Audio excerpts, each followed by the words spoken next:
लोकप्रिय माजी आमदार आमचे नेते माननीय श्री सुरेशरावजी हळवणकर यांचा वाढदिवस हा आमच्यासारख्या सर्वसामान्य कार्यकर्त्यांच्या माध्यमातून वेगवेगळे समाजी उपयोगी उपक्रम राबवून साजरा होत आहे।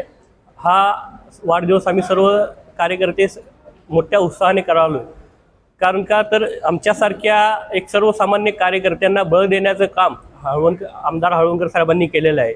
याचं ज्वलंत उदाहरण म्हणजे माझ्या बाबतीत तुम्ही बघू शकताय। मला हळवणकर साहेबांनी 2011ला शिक्षण मंडळ सदस्य केलं, सभापती केलं व आत्ताही इचलकरंजी महानगरपालिकेच्या पहिल्या बॉडीमध्ये मला स्वीकृत सदस्य म्हणून जाण्याचा मान हळवणकर साहेबांनी दिलेला आहे।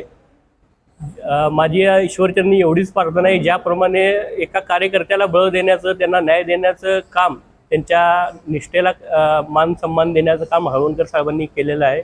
त्यांच्या वाढदिवसानिमित्त मी ईश्वरचरणी एवढीच प्रार्थना करतो की हळवणकर साहेबांच्या निष्ठेलाही त्यांच्या कामाप्रमाणे एखादं मोठं पद त्यांना मिळावं व त्यांच्याच रूपानं इचलकरंजीला एखादी लाल दिव्याची गाडीही सर्व इचलकरंजीला लाभावी, एवढीच माझी ईश्वरचरणी प्रार्थना आहे। त्यांना दीर्घायुष्य निरोगी आयुष्य लाभावं।